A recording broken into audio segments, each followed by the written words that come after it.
매일 우리가 정말 무심코 하는 행동이잖아요. 바로 걷기. 근데 이 걷기 안에 엄청난 잠재력이 숨어 있다는 사실 혹시 알고 계셨나요? 이게 그냥 몸을 움직이는 걸 넘어서 스티브 잡스처럼 창의적인 아이디어를 막 샘솟게 하고 심지어 뇌의 특정 부분을 진짜로 더 크게 만들어서 기억력을 좋게 만든다. 이 정도라면 어떠세요? 네, 맞습니다. 오늘 저희가 같이 살펴볼 자료들이 바로 그 점을 굉장히 과학적으로 파고들고 있어요. 걷기가 어떻게 알츠하이머 발병률을 거의 40% 가까이 낮추는지, 또 수명을 몇 년이나 늘릴 수 있는지 구체적인 연구 결과들을 통해 보여주죠. 와, 하지만 동시에 그 반대편에 있는 앉아있기라는 습관이 얼마나 우리를 병들게 하는지에 대한 경고도 담고 있습니다. 그렇군요. 오늘 탐구 목표는 명확하네요. 우리의 일상적인 습관인 걷기를 완전히 새롭게 조명하고 그 안에 숨겨진 힘을 발견해서 삶을 바꿀 실질적인 방법을 찾아보는 거군요. 자, 그럼 이 흥미로운 자료들 본격적으로 한번 펼쳐볼까요? 네, 좋습니다. 이런 경험 다들 한 번쯤 있으실 거예요. 샤워를 하거나 그냥 멍하니 길을 걸을 때 갑자기 하고 좋은 아이디어가 떠오르는 거예요. 저도 중요한 결정을 앞두고는 사무실을 막 빙빙 도는 버릇이 있는데 이게 그냥 기분 탓이 아니라는 거죠. 전혀 아닙니다. 그건 뇌가 최적의 상태로 작동하고 있다는 아주 명백한 신호죠. 2014년에 스탠퍼드 대학에서 진행한 아주 유명한 연구가 있거든요. 들어본 것 같아요. 네, 바로 그 연구가 이 사실을 명확하게 보여줍니다. 연구팀이 176명의 학생들을 네 그룹으로 나눴어요. 창의력 테스트를 하려고요. 내 그룹이 어떻게 달랐는데요? 첫 번째 그룹은 그냥 처음부터 끝까지 의자에 앉아서 시험을 봤어요. 우리가 보통 하는 방식이죠. 네. 두 번째는 실내 트레드밀 위를 걸으면서, 세 번째는 걸은 후에 자리에 앉아서, 그리고 마지막 네 번째 그룹은 캠퍼스 야외를 직접 걸으면서 테스트를 치렀습니다. 와, 결과가 정말 궁금한데요. 아무래도 움직인 쪽이 좀 더 잘했을 것 같긴 한데. 결과는 예상보다 훨씬 극적이었습니다. 오. 계속 앉아있던 그룹의 창의성 점수가 압도적으로 낮았고요. 야외를 걸었던 그룹의 점수가 가장 높았습니다. 근데 그 차이가 얼마나 컸는데요? 놀라운 건 수치예요. 앉아있는 사람에 비해서 걷는 사람의 창의적인 아이디어가 평균 60%더 많이 나왔습니다. 잠시만요. 60%요? 제가 잘못 들은 거 아니죠? 6%가 아니라 60%요? 네, 60%입니다. 와. 이건 거의 다른 사람이 된 것 같은 수준의 변화잖아요. 막힌 생각 뚫으려고 커피 몇 잔씩 마시는 것보다 그냥 10분 걷는 게 훨씬 낫다는 이야기네요. 바로 그겁니다.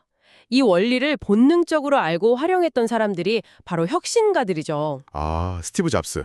네, 스티브 잡스는 중요한 협상이나 심지어 채용 면접까지 걸으면서 진행하는 워킹 미팅으로 유명했잖아요. 맞아요, 맞아요. 딱딱한 회의실에 마주 앉으면 생기는 그 긴장감, 상하관계 이런 걸 허물고 자유롭게 아이디어를 교환하는 거죠. 페이스북의 마크 저커버그는 여기서 한 발 더 나아가서 아예 본사 옥상에 엄청나게 큰 자연 산책로를 만들었다면서요? 네, 맞습니다. 거의 도쿄돔 크기만한 직원들이 언제든 걸으면서 일하고 소통하라는 메시지인 거죠. 듣고 보니 역사 속 위인들도 그랬던 것 같아요. 베토벤은 매일 산책을 했고 철학자 니체는 진정 위대한 생각은 모두 걸을 때 나온다. 이런 말도 남겼죠. 맞아요.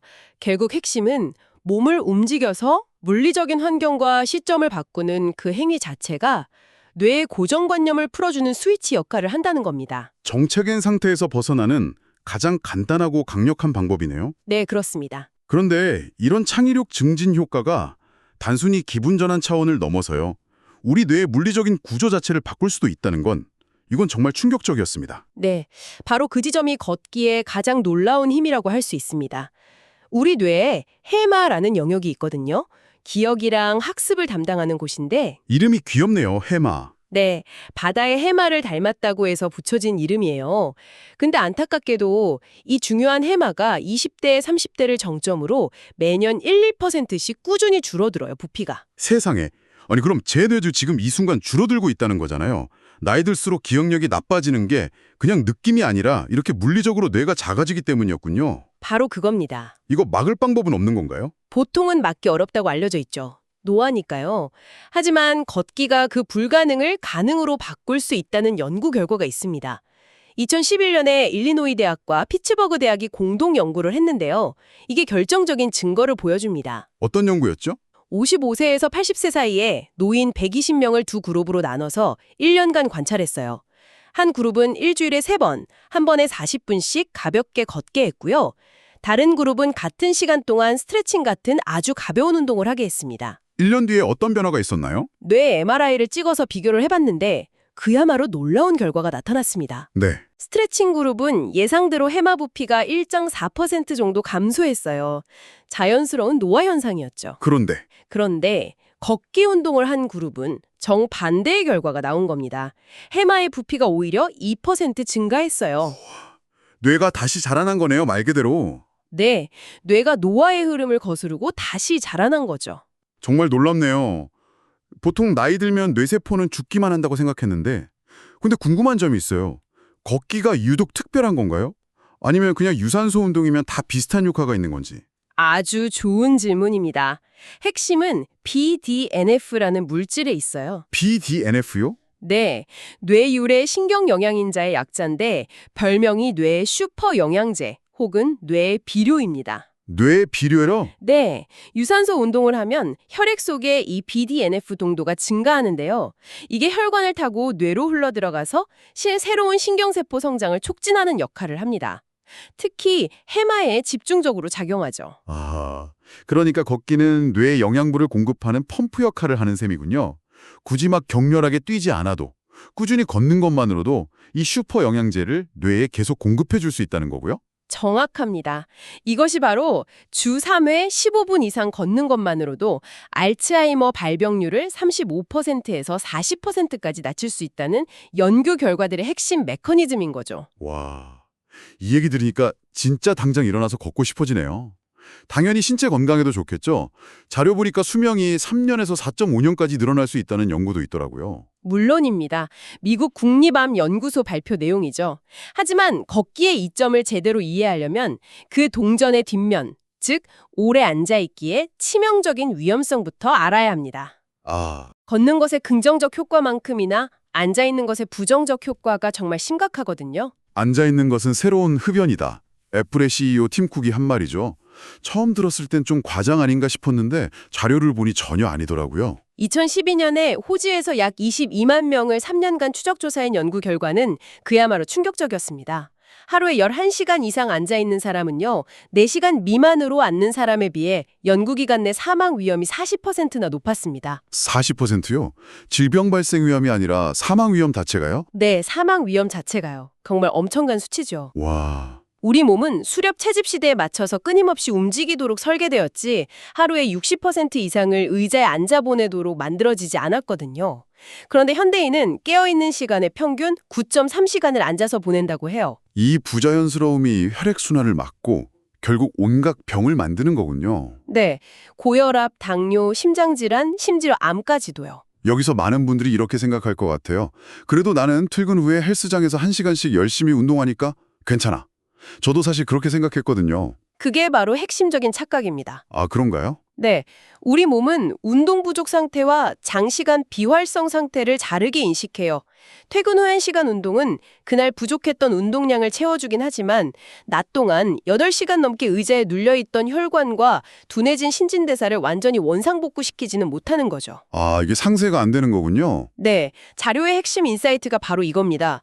운동이라는 덧셈만으로는 장시간 앉아있기라는 뺄셈으로 인한 손해를 전부 막을 수 없다는 거예요. 그럼 하루 총 운동량이 중요한 게 아니라 1시간 이상 계속 앉아있는 행위 그 자체를 끊어주는 게 핵심이라는 말씀이시군요. 바로 그겁니다. 30분이든 1시간이든 주기적으로 일어나서 잠시 걷거나 스트레칭을 해주는 게 저녁에 몰아서 1시간 운동하는 것보다 건강에 더 효과적일 수 있다는 거죠. 의자의 지배에서 벗어나는 것, 이게 중요하네요. 맞습니다. 그렇다면 우리는 얼마나 걸어야 할까요? 보통 하루 8,000보에서 10,000보 정도를 권장하던데요. 네, 그 정도가 이상적인 목표치로 알려져 있죠. 하지만 2017년 스탠퍼드 대학의 대규모 조사를 보면요.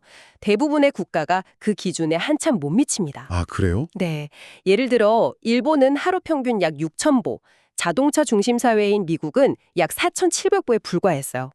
기술의 발달이 우리도 모르게 우리의 걸음을 빼앗아가고 있는 셈입니다. 그리고 어렵게 걷는다고 해도 우리가 신고 있는 신발이 오히려 발 건강을 망치고 있다는 지적도 아주 흥미로웠습니다. 네, 그 점이 정말 중요합니다. 발은 우리 몸의 기초공사 같은데 현대의 신발들이 그 기초를 흔들고 있다는 거죠. 자료에서는 크게 두 가지 문제를 지적하는데요. 첫 번째는 신발 앞코가 뾰족하고 좁은 신발이에요. 아, 하이힐 같은 거요. 발가락이 움직일 공간이 없는 신발들. 맞습니다. 발가락을 좁은 공간에 억지로 구겨 넣으면서 무지외반증 같은 심각한 변형을 유발하죠. 자료에서는 이걸 아주 강한 표현으로 현대의 전족이라고까지 비판해요. 현대 전족이요? 와, 비유가 정말 섬뜩한데요. 미용을 위해 발의 기능을 영구적으로 훼손시킨다는 점에서 본질적으로 같다는 거죠. 그러네요. 두 번째 문제는 뭔가요?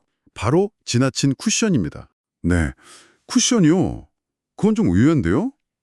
푹신한 신발이 발에 더 좋은 거 아닌가요? 그렇죠. 다들 그렇게 생각하죠. 저도 일부러 쿠션 좋은 비싼 운동화를 사서 신는데요. 네, 저도요. 그게 왜 문제라는 거죠? 관절 보호해주는 거 아니었어요? 역설적이게도 그 지나친 쿠션이 우리 발을 바보로 만듭니다. 바보로 만든다고요? 네. 발바닥에는 수많은 신경이 있어서 지면의 정보를 섬세하게 읽어야 하는데 두꺼운 쿠션이 그 감각을 다 차단해버리는 거예요. 그러면 우리 뇌는 땅이 얼마나 단단한지 미끄러운지 알 수가 없게 되고 걷는 자세가 부자연스러워집니다. 아, 특히 발뒤꿈치로 땅을 쿵 하고 찍는 뒤꿈치 착지를 유도하는데 이건 무릎과 고관절에 엄청난 충격을 주는 방식이에요. 원래 인류는 그렇게 걷지 않았다는 건가요? 네, 맨발이나 얇은 신발을 신었던 인류는 충격이 적은 발 앞부분이나 중간 부분으로 사뿐사뿐 착지하며 걸었죠. 그럼 대체 어떤 신발을 신어야 하는 걸까요? 맨발이 가장 좋다지만 도시에서 맨발로 다니는 건 불가능하잖아요. 그래서 자료에서는 베어풋 슈즈를 현실적인 대안으로 제시합니다. 베어풋 슈즈요? 네, 이름 그대로 맨발 같은 감각을 주는 신발이죠. 특징은 발가락 공간이 넓고 신발 바닥이 얇고 평평하고 또 가볍고 유연하다는 겁니다. 발 본연의 기능을 되찾게 돕는 거죠. 들어보니 혹하네요. 근데 당장 신던 신발을 다 버리고 베어풋 슈즈로 갈아타는 건 좀 부담스러운데요? 적응 기간도 필요할 것 같고. 맞습니다. 그래서 자료에서도 점진적인 접근을 권해요. 갑자기 쿠션 없는 신발 신고 오래 걸으면 다칠 수 있거든요. 우선 집안에서 맨발로 지내는 시간을 늘리고 주말에 공원 잔디밭을 맨발로 걸어보는 것부터 시작하는 게 좋습니다. 아, 현실적인 조언이네요. 그리고 신발을 살 때 앞코가 뾰족하고 발을 꽉 조이는 신발부터 피하는 것. 그게 가장 현실적인 첫걸음이 될 수 있습니다. 자, 오늘 우리는 걷기라는 정말 평범한 행위 속에 숨겨진 비범한 힘을 확인했습니다. 창의력을 60%나 폭발시키고 줄어드는 뇌를 다시 자라나게 하고 그 반대편에서 우리를 위협하는 앉아있기가 사망 위험을 40%나 높인다는 사실까지 말이죠. 오늘부터 당장 삶에 적용할 수 있는 세 가지 핵심 전략을 정리해 드릴게요. 네, 좋습니다. 첫째, 뇌의 비료인 BDNF를 공급하기 위해 일주일에 3번, 40분씩 조금 빠른 걸음으로 걷기. 둘째, 의자의 지배에서 벗어나기 위해 스마트워치 알람 같은 걸 활용해서 최소 1시간에 한 번은 자리에서 일어나 움직이기. 네, 그리고 셋째, 발을 해방시키기 위해 현대의 전족 같은 불편한 신발 대신 발가락이 편안한 신발을 선택하기입니다. 여기서 마지막으로 생각해 볼 만한 질문을 하나 던져드리고 싶습니다. 오, 어떤 질문이죠? 오늘 살펴본 내용들은 대부분 걷기가 개인의 뇌와 신체에 미치는 영향에 초점을 맞췄잖아요. 네. 그런데 스티브 잡스가 중요한 협상을 산책하며 진행했듯이 걷기가 관계나 소통에 미치는 영향은 어떨까요? 아주 흥미로운 지점이네요. 다음번에 누군가와 좀 어렵거나 중후한 대화를 나눠야 할 때 딱딱한 테이블에 마주 앉는 대신 잠깐 같이 걸으면서 이야기할까요? 라고 제안해보는 건 어떨까요? 서로를 마주보는 그 긴장감 대신 같은 방향을 보며 나란히 걷는 행위가 당신의 대화와 관계에 어떤 놀라운 변화를 가져올지 직접 경험해보는 겁니다.